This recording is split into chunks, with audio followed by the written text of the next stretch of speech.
So, are you ready? Yeah, let's go. Let's go. Hey, it's a Tuesday. What, Can you imagine what are we doing here on a Tuesday? Well, because there was some really good football played on over the weekend, and we can talk about that. And my good friend, the big cat from the Timberwolves, got 62 points last night, and they lost the game. I was getting notifications on my phone after I got home from the hockey game, and I'm like, oh, he's got 44 at halftime. I got to get down and watch it. Well, I thought, maybe it's more important that I spend time with my son and wife. Maybe. Hey, after a while, you realize these kids can do it on their own. So then it got to the end of the third quarter, and he had, towards the end of the third quarter, because I saw the last minute of the third quarter. Yeah. And finally I told him, look, I said, Cat's going to have 60 pretty soon. I better get downstairs and watch.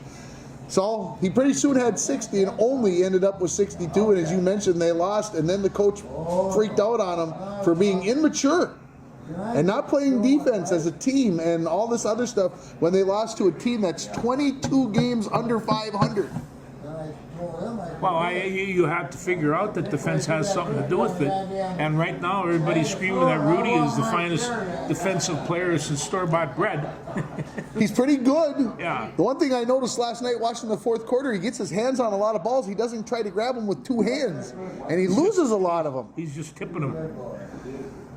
They got outscored last night in the fourth quarter, 32-16. Yeah, the previous game when they lost to the Thunder, they only scored 14 points in the fourth quarter, and these were the quarters when the Wolves were making hay and doing the right things and everything else.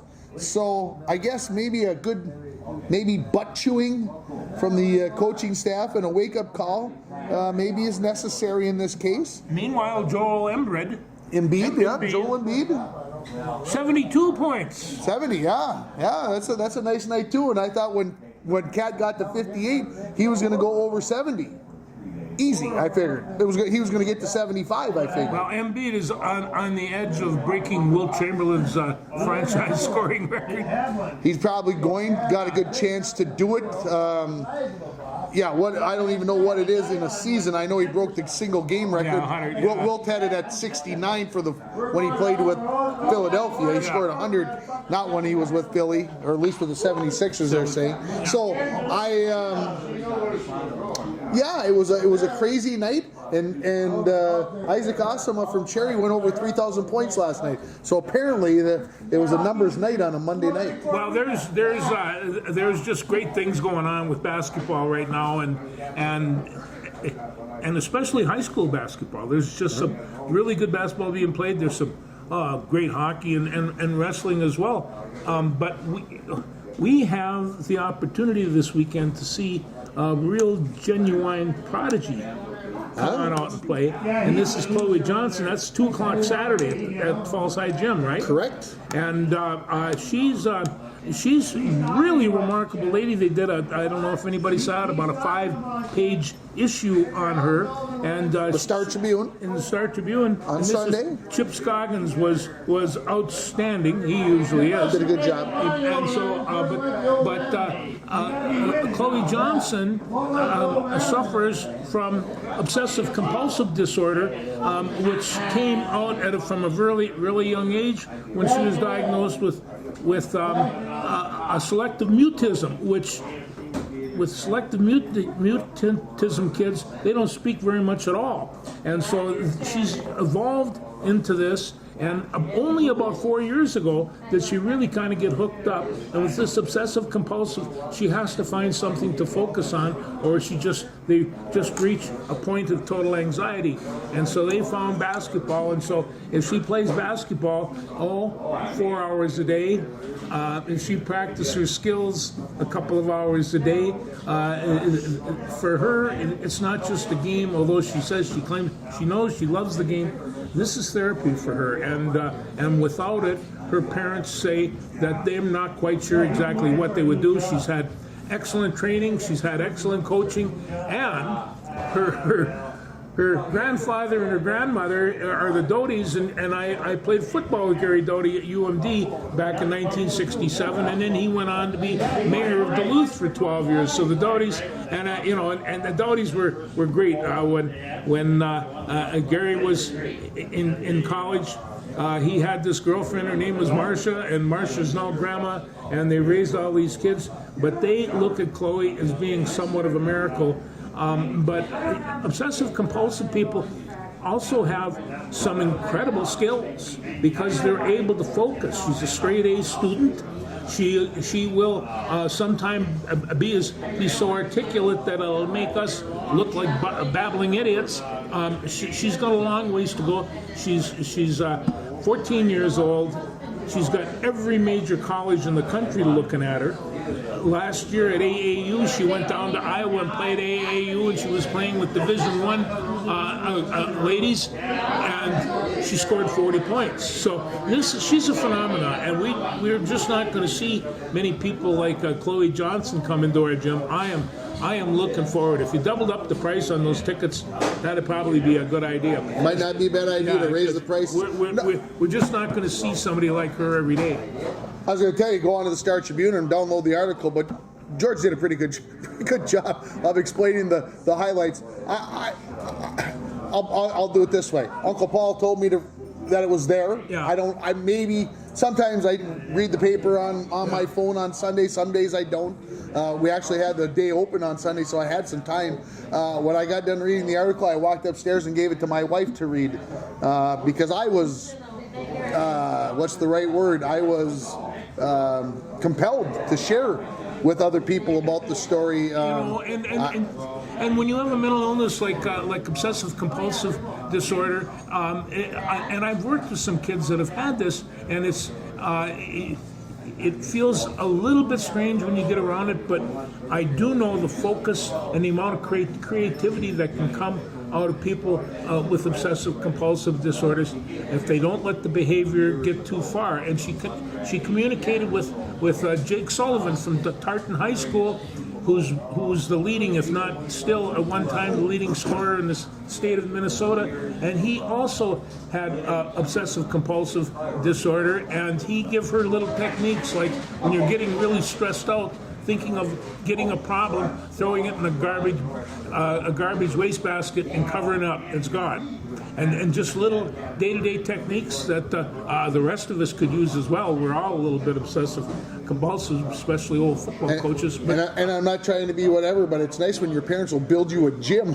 They build you a gym, and you built a new house, and it has a gym on it. Well, she's got a brother that's 3 years older, and he's the Division I prospect as well. So, and we're going to get to see him in a couple of weeks here in town as well. Holy cow! I might have to go in the gym twice. Well, there it is. So, there you go. Yeah, like I said, if you've got an opportunity, the article is long. I would say take a good 10 minutes probably to read it, unless you're a speed reader. It's worth your time. It's an interesting story about an 8th grade girl who, as you mentioned, has selective mutism, who was able to open up and talk to a stranger, for lack of a better term, in a newspaper writer, and it was a well-written article, and then in the same newspaper he wrote a nice article about Corey Parrish from ESCO as well. He did. No, Chip Scoggins, he gets 4 stars for this one. This is as good a writing, and it was on the front page of the Minneapolis. Yeah, it wasn't in the sports page. It was on the front page, front page of the paper. Which it doesn't always happen that way. And that's why sports has such a human quality about it. Somebody asked, "Why do you even cover sports?" Somebody replied, "That's where the people are," and she's one of the people. And to Gary and Marcia, congratulations, Grandpa and Grandma. You guys did a great job. Yeah, like I said, it's a good story. Yeah. Okay, you want to talk about the football games from the weekend? Let's talk about the football games. What stuck out to you? I'll ask the same question I asked last week. On Saturday, I watched Green Bay, Titletown, get the Blues,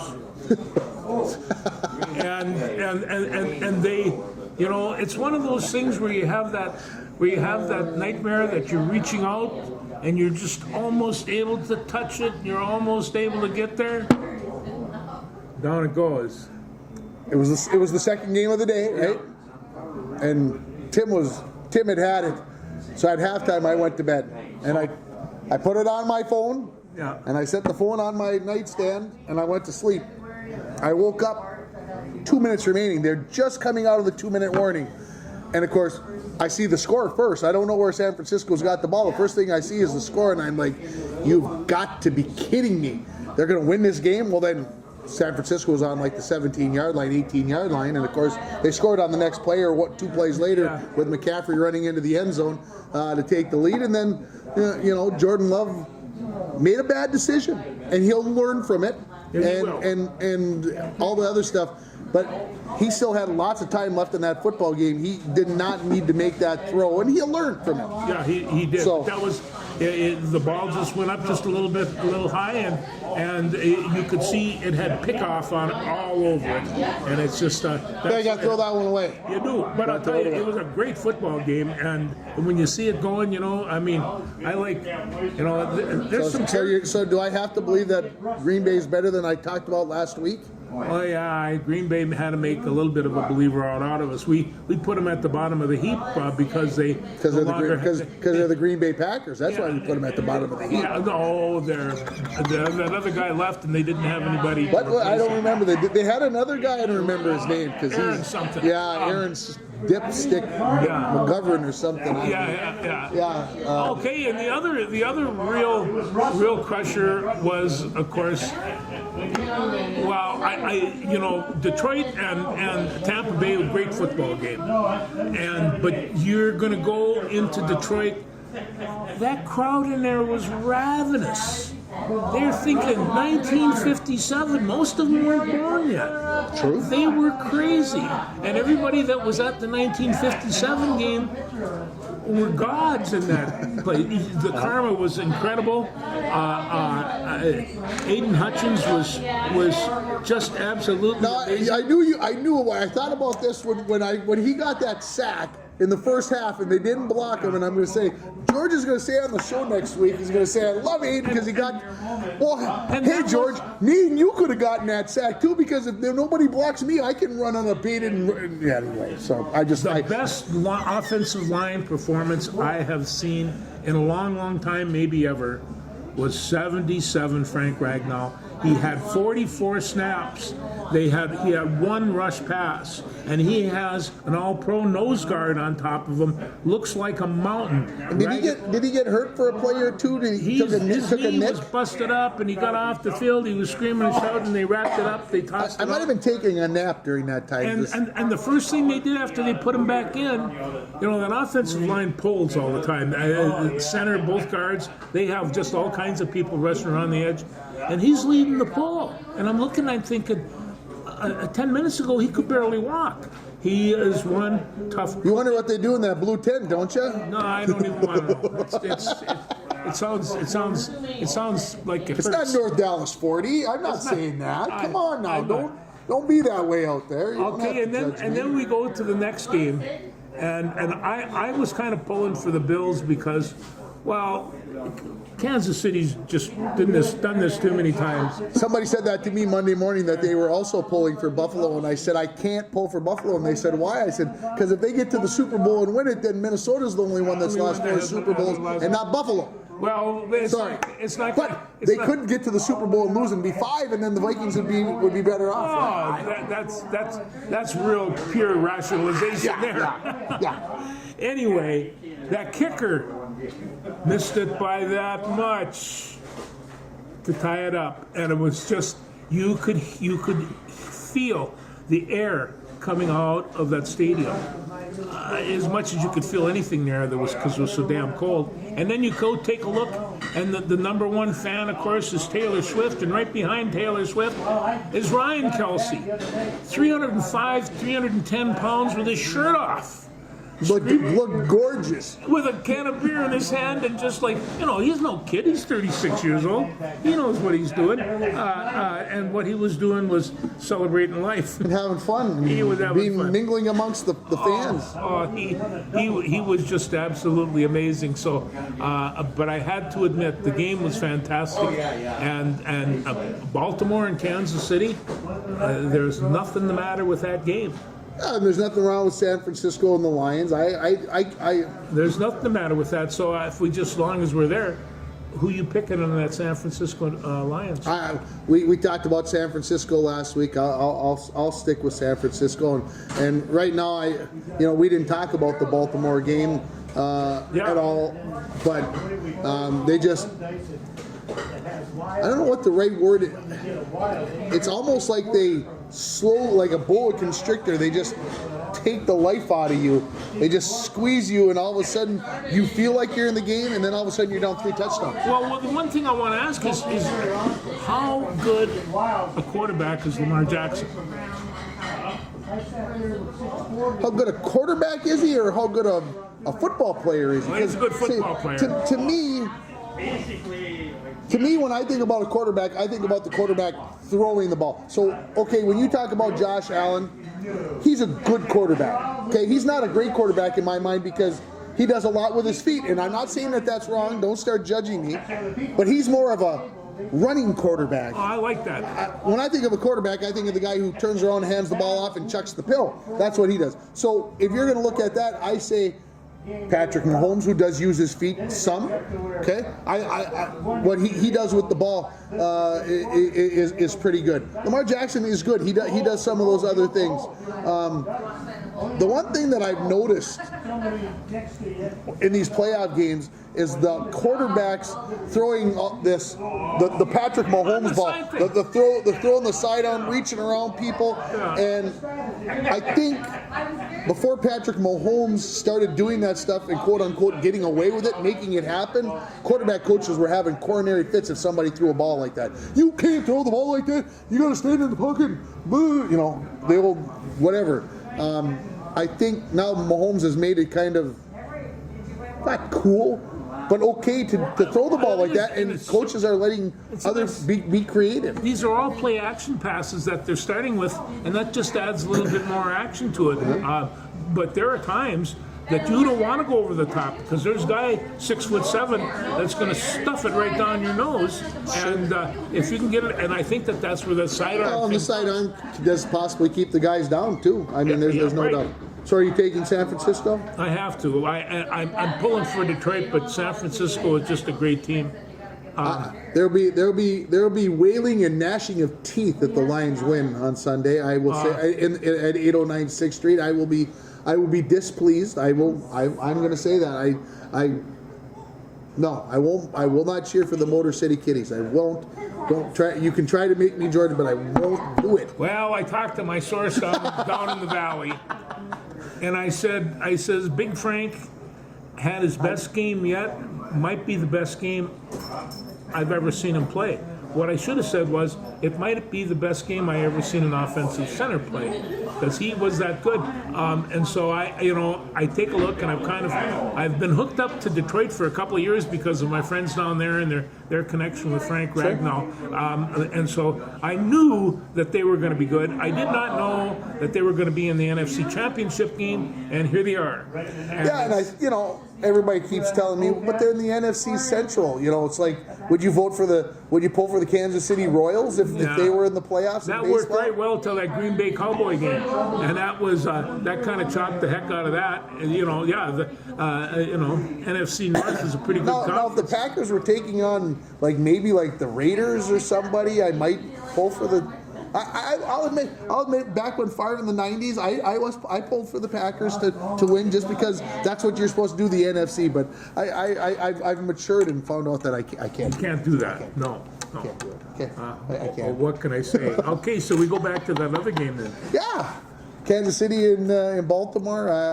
I hate to go with the number one seeds. I hate to go chalk, as your good friend Mike Bolstead would say, but frankly, Baltimore wins it all. I can't pick against them. They and Houston's the number 7 seed. Whatever, but they. Well, I tell you, I kind of saw, sometimes I have to be kicked and whipped in order to believe something, but I saw a rejuvenated Kansas City team. They're playing real well. They seem to have not too many injuries. I think it's Deebo Samuels is questionable for the weekend. Because I would say I'm saying Samuel does not play for the Niners, and that's a big hit. that is a lot. On the other That makes a hand, big difference. McCaffrey, man, he could be up for an MVP as far as I'm concerned. He had a couple of games towards the end that went them up, but boy, talk about a clutch football player. He is, but I don't think he'll overtake Lamar. No, probably not. Because it's a quarterback's game now. It's not a running back's game. They'll take it away from him. It's just the way it is. Yeah. Right or wrong, Right or wrong. it is. Yeah. So, would you like to go back and talk any more about your Timberwolves, or will that just No, hurt too Timberwolves. I mean, this is how strange NBA basketball is because, like you say, Charlotte, they're not very good, and yet they have enough talent on there to bring down one of the top teams, and this does happen, and especially. We said what was going to happen the last couple of years. Their defense is killing them. It's killing them at the end of the game. Does this sound familiar? And it's we were singing their praise because for the first couple months of the season, they were the number one defensive team in the league. Yeah. And so I think that's what bothers me, you, us, people the most is that they're not doing it on a consistent basis. And like I said, with what Finch said after the game about them being immature on defense, the fact that he couldn't leave Cat in the game at the end defensively, they were switching him out offense for defense. So they couldn't leave him in the game because he wasn't playing defense. Yeah. Okay, so you're scoring 62 points. Does that give you a pass on the other end not to do the things that you need to do? This is not a designated shooter, and it's and when you have guys like Naz Reid that's playing both ends of the court and and sits around there and goes down there and takes that busting in the hips, I'm glad you got him as he's still coming off the bench, isn't he? Yeah.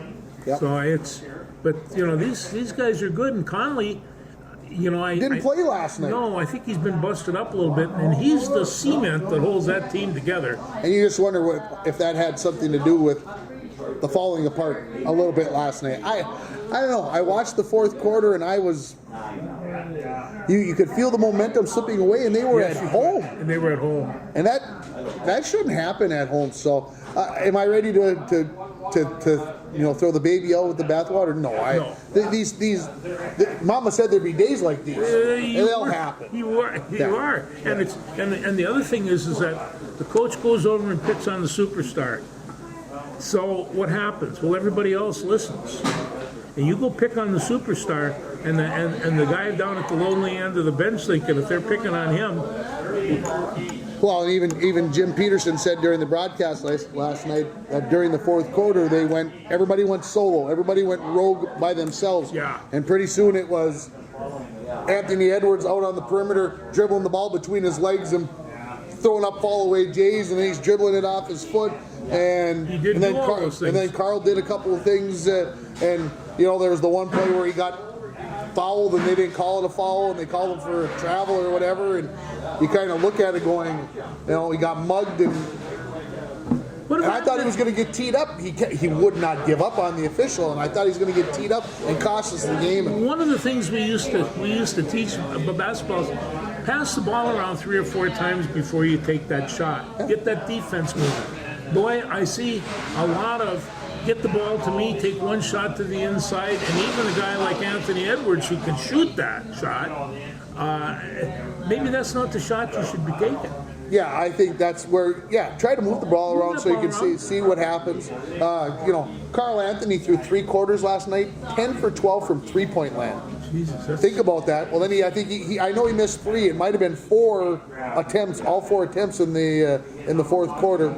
So maybe some tired legs, maybe the sunshine being blown up I don't know. Yeah, it was a disappointing when I see them all smiling and laughing, they're playing pretty good basketball. Play a whole lot better.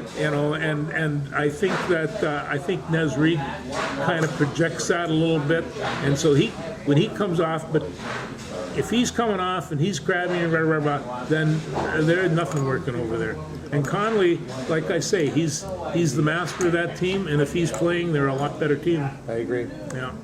Was it the Clippers or the Suns who went on a 22-0 run to end the game the other night and won by 11 points or something. I'm like, how does a team end a game on a 22-0 run in the NBA? In the NBA? I mean, come on. I don't know. I'm not quite sure how that works. It is midseason in the NBA. Everybody's a little, yeah. You want to talk about your good friend Kirill? Let's talk about Kirill.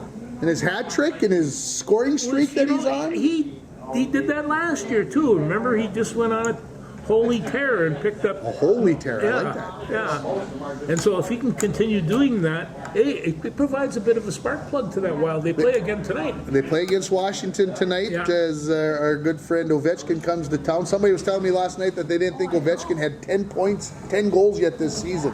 So maybe the number 8 has fallen off the card a little bit. But, you know, he's in his 40s too, so he is. There is that.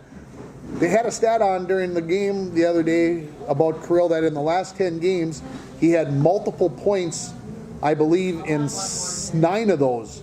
Multiple points, and had scored a goal in 7 of those games, and had not had a point. There was only one game in there where he did not have a point. Well, then he goes out for the hat trick the other night, and so you gotta like what you're seeing.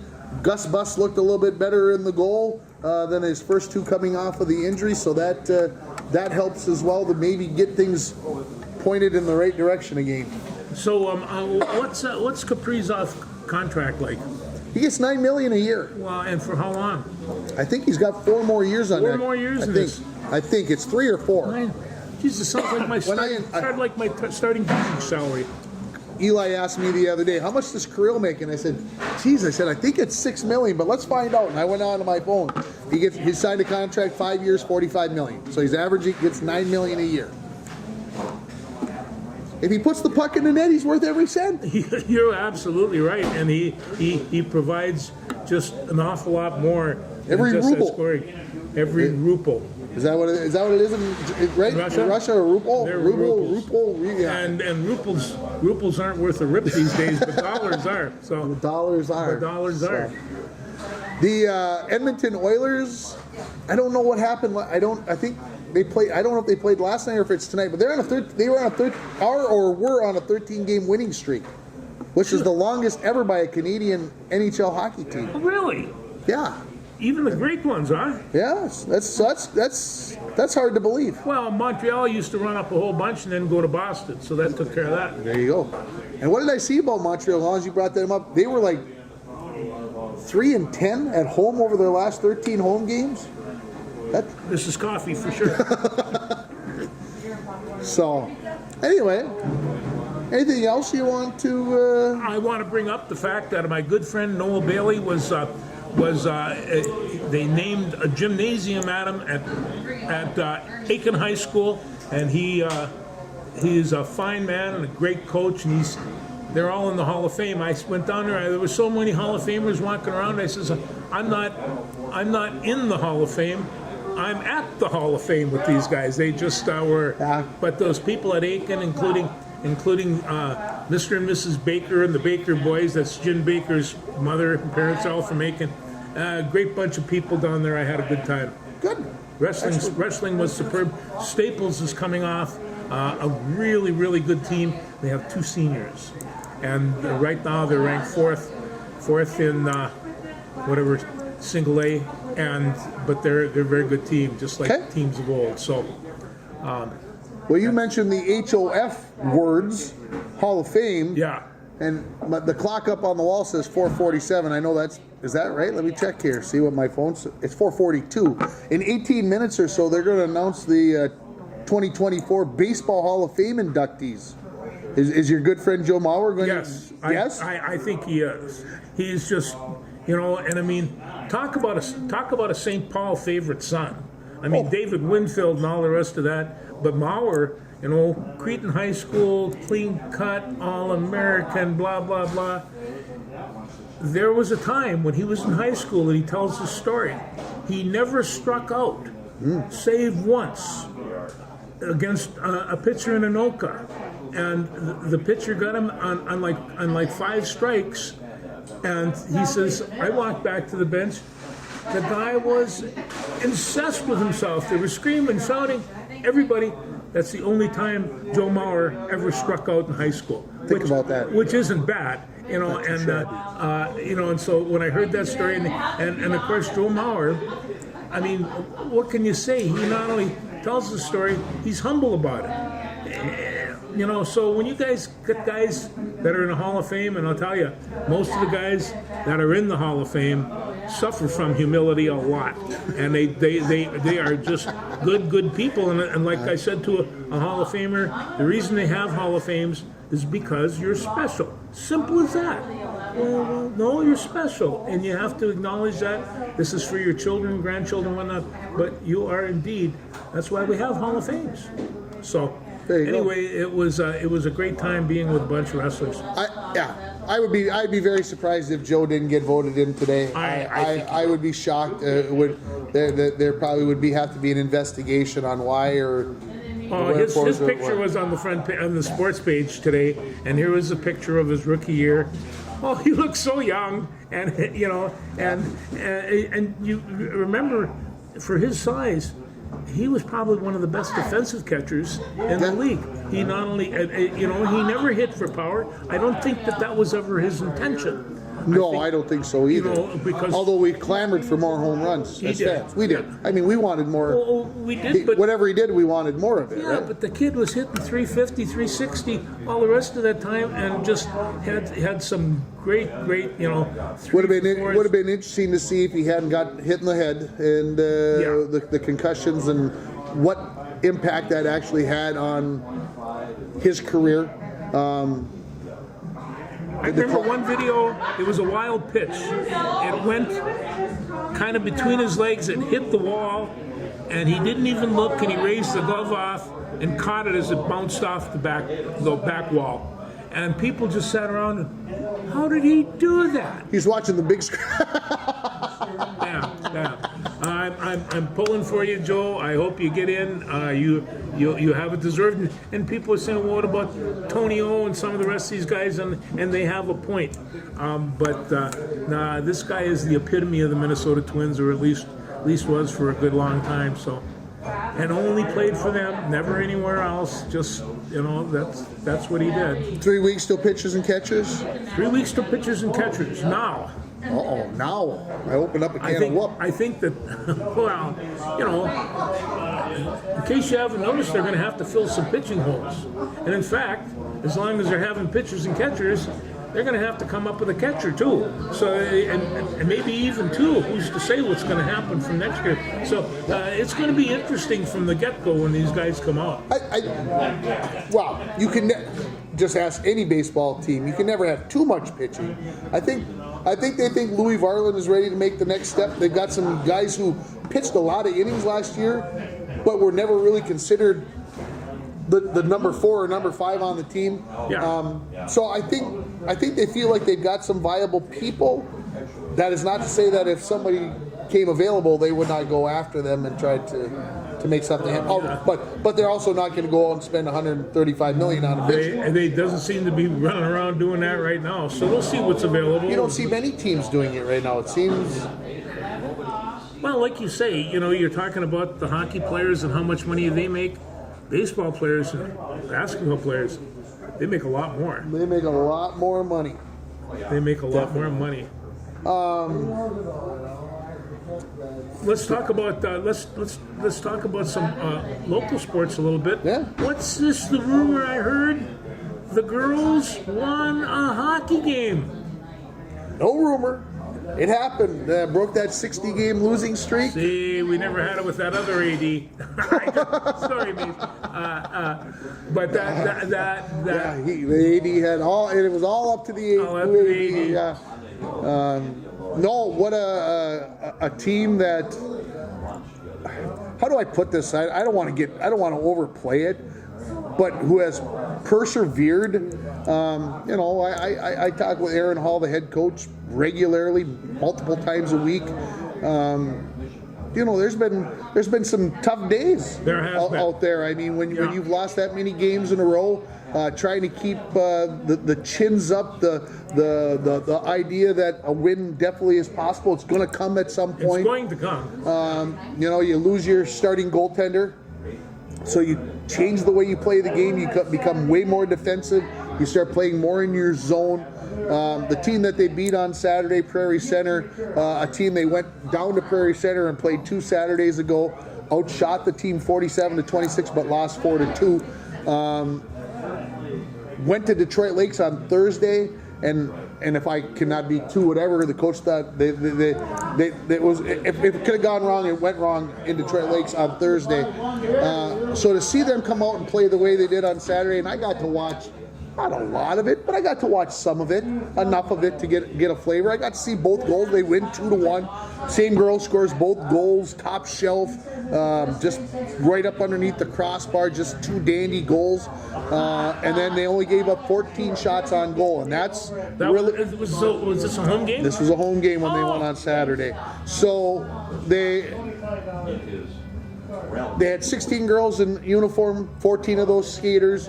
I think everybody bought. They lost one of their starting defensemen to a concussion from Thursday. They had a girl who was suspended, so they were shorthanded in the number of bodies. Prairie Center was also shorthanded, so both teams had 16 girls in uniform. And when they won, there was a considerable amount of tears and gasping and screaming and yelling, as there well should be. And my hat's off to the girls for digging in, not letting go of what they needed to do. That's exactly right. They have gotten better and better all year. I see that. You don't always see it on the scoreboard. You don't always see it wherever. They dug in. They went ever. So congratulations to the coaching staff and the girls for making it happen. Well, we saw that happen with the football team a number of years ago, and like typical International Falls kids, they come back at you with a little more grit, and and so I'm real happy for them. We had a little celebration around the house, just stamping and cheering, because we've been waiting a while for this, and so pretty much 3 years since they won a game winless the last 2 years. So there was some. Like I said, it was tough, and like I said, to keep coming to practice, keep putting a smile on your face, keep digging. Good shout out, good job. So. Hey, that's fantastic. And the boys, what's going on there? Boys hockey got a good win over Greenway last week on Thursday. Wins a good win over Greenway. Shut them out. That was a good win. What was the score? 3-0. 3. Okay. So right now, if you look at the QRF, they're sitting in 7th place out of 9 teams. So they got some work to do. They get North Shore coming up here. North Shore is above them. In the QRF. So they got a big game at home. They play Greenway and North Shore each one more time, but on the road coming up here in February. So there are some things left to be determined. This team can dig in at times. They just sometimes have a tough time putting the puck in the net. Yeah. And I think they'd be the first ones to admit it that's how it's going. So basketball teams, they continue to keep working here. The girls are in Cherry tonight. Should be a very, very good game. Cherry's had the better of it over the last few years. This is going to be a good competitive game coming along here, and we're coming up. The girls hockey team playoffs start here 2 weeks from Thursday. All right. So we're already getting into that mode, and I noticed this afternoon when I drove up, and you can still see it's light out. It's 5 o'clock. It's at 5 o'clock. It's still light out. There's light at the end of the tunnel, proverbially. End of the winter season. Yeah. So, boys swimming and diving team got a win last Friday on the road at Chisholm, 48-45. With the smallest team, as Coach said in the section, we got the least number of kids in the section, and we're going out and we're winning meets. And so, congratulations to them as well. It's there seems to be a little upsurge in our swimming. Yeah, for the lack of numbers, especially for the boys, they're making things happen. I don't think, and this is just from looking at the times, I don't think there's anybody who's going to go to state, but I think they go out and they. What else would you expect from a swimmer or a wrestler? Those are two pretty typical sports. They're going to go out and they're going to give you everything they got and lay it on the line every day. Everything they got. So, yeah. Well, that's good. I'm real happy for the kids. We'll see now, this weekend. Are you going to get your culture tomorrow night? The One Act Play is performing at Bacchus tomorrow night. I have a lady over there that's going to insist. That's good. So, Well, they're doing their run through tonight, and then they're doing their cast performance because they compete on Friday. They do. In Babbitt. So good luck to the one-act play. I hope that they make it to the next level. You know, you might be surprised, but I've been to the one-act play competition several times, like at the state caliber down in the cities. They're very good. I enjoy a good play every once in a while, so I'm looking forward to going and watching It's all tomorrow night. acting. What else? Anything else? No, we just got games on Sunday, and so I got to hang on till then. But we got Saturday basketball, You gotta hang on till and then next Monday is another girls' game, and that's the alumni game. That basically is the alumni celebration for 50 years of girls basketball here in International Falls, and we'll be taking on Little Fork Big Falls that night. And, Yeah, I'll be there. It'll be hopefully some veterans, some alumni. Alumna. Is that the right way to say it? Alumna. Will be there, Yeah. and maybe with some alumni as well, and we'll see what happens. And a big celebration. I don't want to say that it's being held secret, but they have just kind of they haven't told me exactly what's going on, which is fine. I got plenty You got plenty of things to do. to be worried about. So. Yeah. All right. Hey, have a good week. We'll see you next week. Thanks, everybody. We'll talk to you then.